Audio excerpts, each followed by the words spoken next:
ಭಾರತಕ್ಕೇನಾದರೂ ಕೂಡ ಸ್ವಾತಂತ್ರ್ಯ ಬಂದಿದ್ದರೆ ಪ್ರತ್ಯಕ್ಷವಾಗಿ ಸುಭಾಷ್ ಚಂದ್ರ ಬೋಸ್ ಮತ್ತು ಪರೋಕ್ಷವಾಗಿ ವಿನಾಯಕ ದಾಮೋದರ ಸಾವರ್ಕರ್ ಅವರದ್ದು ಬಹಳ ದೊಡ್ಡ ಕೊಡುಗೆ. ಆದರೆ ಇತಿಹಾಸದಲ್ಲಿ ಕೆಲವು ಅನೃತುಗಳು ಸೇರ್ಕೊಂಡಿದೆ.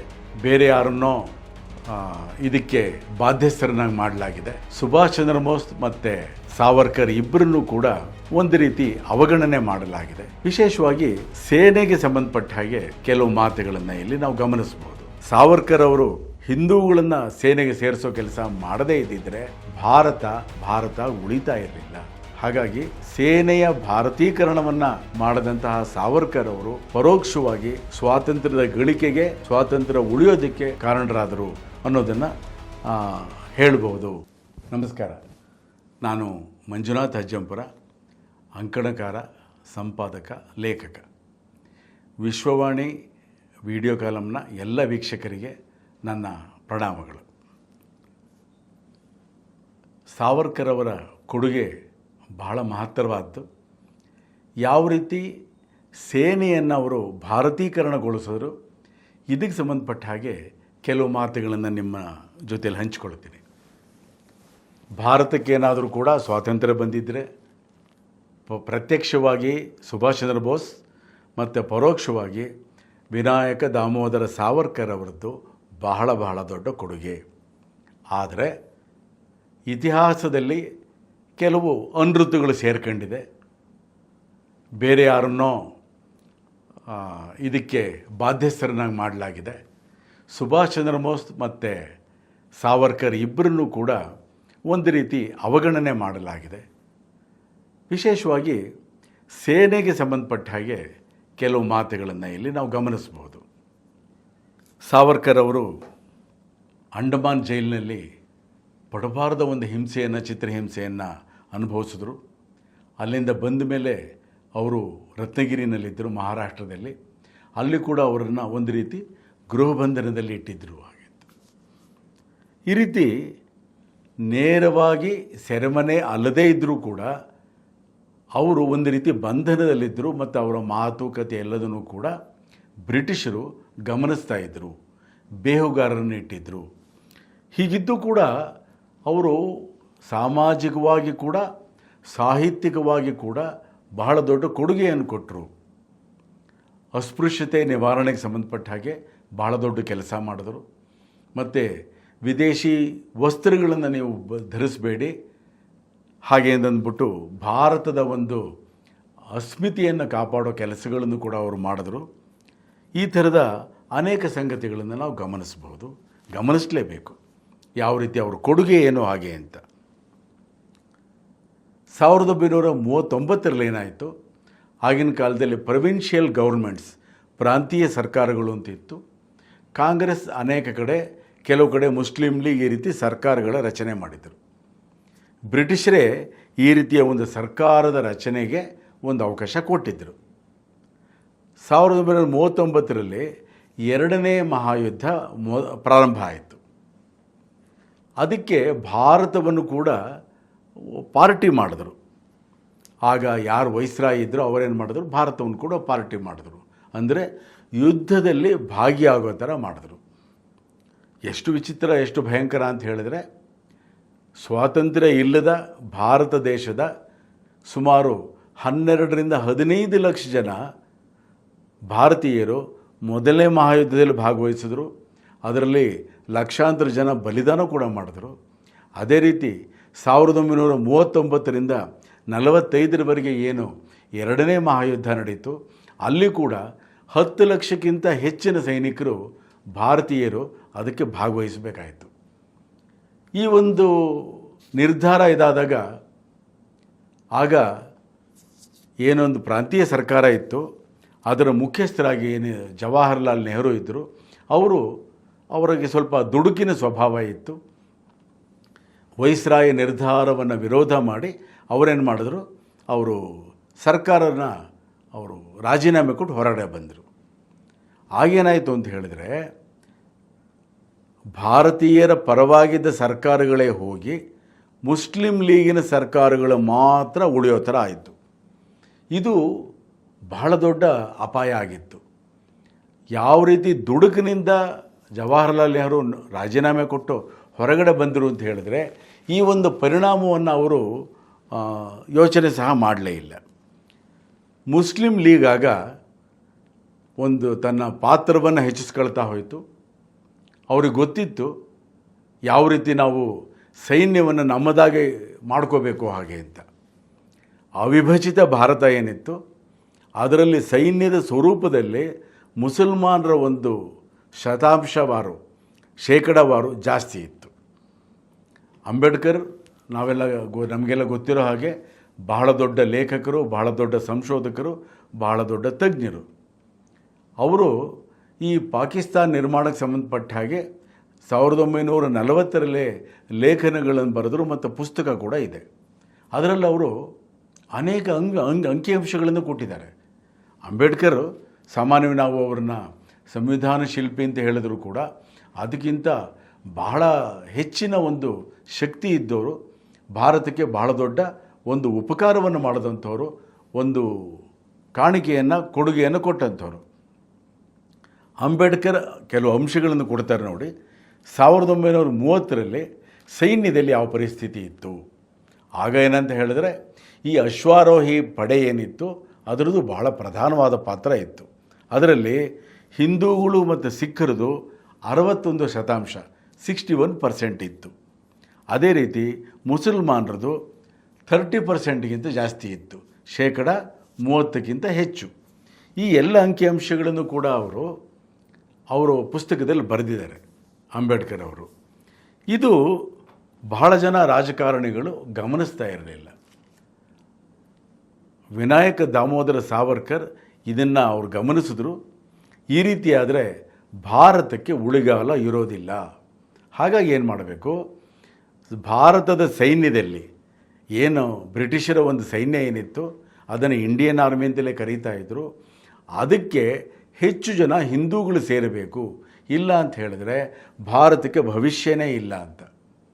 ಈ ಕಾರಣಕ್ಕೆ ಅವರು ಎಲ್ಲ ಕಡೆ ಪ್ರವಾಸ ಮಾಡಿದ್ರು, ಎಲ್ಲ ಕಡೆ ಜನರನ್ನು ಒಟ್ಟು ಮಾಡಿದ್ರು. ಅವರು ಹೇಳಿದ್ರು ನೀವು ಸೈನ್ಯಕ್ಕೆ ಸೇರಿ ಹೀಗೆ ಅಂತ. ನಿಮಗೆ ಇವತ್ತಿನ ಕಾನೂನು ಪ್ರಕಾರ, ಅವತ್ತು ಸಾವರ್ಕರ್ ಹೇಳಿದ್ದು, ಇವತ್ತಿನ ಕಾನೂನು ಪ್ರಕಾರ ನೀವು ಯಾವುದೇ ಆಯುಧಗಳನ್ನು ತಗೊಳ್ಳೋ ಹಾಗಿಲ್ಲ, ಯಾವುದೇ ಆಯುಧಗಳನ್ನು ನೀವು ಕೈಲಿಟ್ಕೊಂಡು ಓಡಾಡೋ ಹಾಗಿಲ್ಲ. ಆದರೆ ನೀವು ಸೈನ್ಯಕ್ಕೆ ಸೇರಿದ್ರೆ ಬ್ರಿಟಿಷರೇ ನಿಮಗೆ ತರಬೇತಿ ವ್ಯವಸ್ಥೆ ಮಾಡ್ತಾರೆ ಮತ್ತು ಶಸ್ತ್ರಾಸ್ತ್ರಗಳನ್ನು ಕೊಡ್ತಾರೆ. ಇದು ಈ ರೀತಿಯ ಒಂದು ಕೊಟ್ಟ ಪ್ರೇರಣೆ ಏನಾಯಿತು, ಎಲ್ಲೆಲ್ಲಿ ಪ್ರವಾಸ ಮಾಡಿದ್ರೋ ಅಲ್ಲಿ ಬಹಳ ದೊಡ್ಡ ಸಂಖ್ಯೆಯಲ್ಲಿ ಸೈನ್ಯಕ್ಕೆ ಹಿಂದೂಗಳು ಸೇರ್ತಾ ಹೋದರು. ಹಾಗಾಗಿ ಮುಸ್ಲಿಂ ಲೀಗಿನ ಒಂದು ಕುತ್ಸಿತ ರಾಜಕಾರಣಕ್ಕೆ ಯಾವ ರೀತಿ ಮುಸಲ್ಮಾನರ ಒಂದು ಪರ್ಸೆಂಟೇಜ್ ಜಾಸ್ತಿ ಆಗ್ತಾ ಇತ್ತೋ ಅದು ಕಡಿಮೆಯಾಗಿ ಹಿಂದೂಗಳ ಒಂದು ಶೇಕಡಾವಾರು ಪರ್ಸೆಂಟೇಜ್ ಜಾಸ್ತಿ ಆಗ್ತಾ ಹೋಯಿತು. ಇದು 1940ರ ದಶಕದ ಆರಂಭದಲ್ಲಿ ಸಾವರ್ಕರ್ ಅವರ ಪ್ರೇರಣೆಯಿಂದ, ಸಾವರ್ಕರ್ ಅವರ ಪ್ರವಾಸದಿಂದ ಆದಂತಹ ಬಹಳ ದೊಡ್ಡ ಒಂದು ಪರಿಣಾಮ. ಇದೆಲ್ಲ ಆಯಿತು. ಇದೆಲ್ಲ ಆದಾಗ ಹಿಂದೂಗಳ ಒಂದು ಸಂಖ್ಯೆ ಶೇಕಡಾವಾರು ಜಾಸ್ತಿ ಆಗಿದ್ದನ್ನು ಗಮನಿಸಿ ತದನಂತರದ ವರ್ಷಗಳಲ್ಲಿ ಮುಸ್ಲಿಂ ಲೀಗ್ ಆಗ ನಾಯಕರು ಮೊಹಮ್ಮದ್ ಅಲಿ ಜಿನ್ನಾ ಬಹಳ ಕಡೆ ಗಲಾಟೆ ಮಾಡಿದ್ರು. ಅವರು ಈ ರೀತಿ ಸಾವರ್ಕರ್ ಕಾರಣಕ್ಕೆ ಹಿಂದೂಗಳೆಲ್ಲ ಸೇರಿದ್ದಾರೆ ಸೈನ್ಯಕ್ಕೆ ಹಾಗೆ ಅಂತ. ಗೊತ್ತಾಯ್ತು ಅವರಿಗೆ ಯಾವ ರೀತಿ ಸಾವರ್ಕರ್ ಈ ರೀತಿ ಮಾಡಿದ್ರು ಹಾಗೆ ಅಂತ.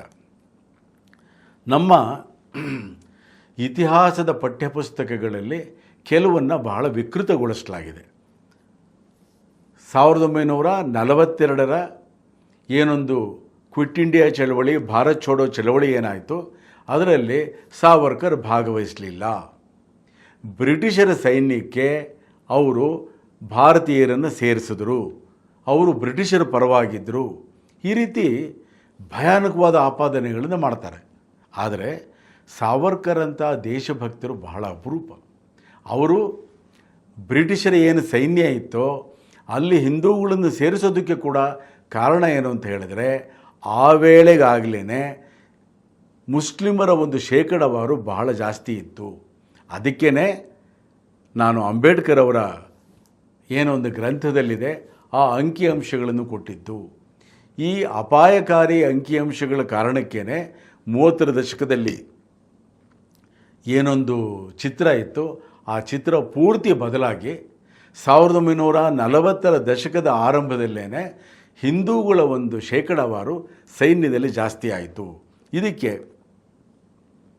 ಮುಖ್ಯವಾದ ಕಾರಣ ಸಾವರ್ಕರ್ ಅವರು. ಇದನ್ನು ನಾವು ಗಮನಿಸಬೇಕು.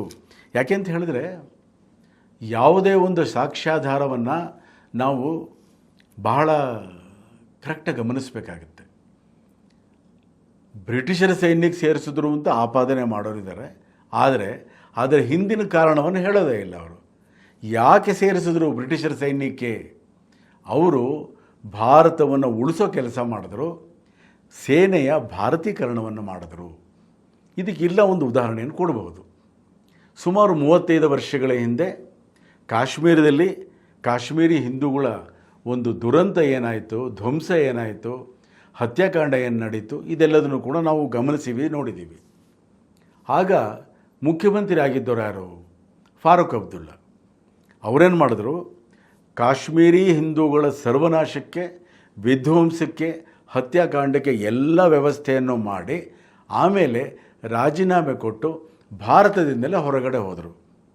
ಅವರೇನು ಹೇಳ್ತಾರೆ ಅಂತ ಹೇಳಿದ್ರೆ, ಕಾಶ್ಮೀರದಲ್ಲೇನು ಹತ್ಯಾಕಾಂಡ ನಡೀತು, ನಾನು ಇರಲೇ ಇಲ್ವಲ್ಲ, ನಾನು ಮುಖ್ಯಮಂತ್ರಿ ಆಗಿರಲೇ ಇಲ್ಲ.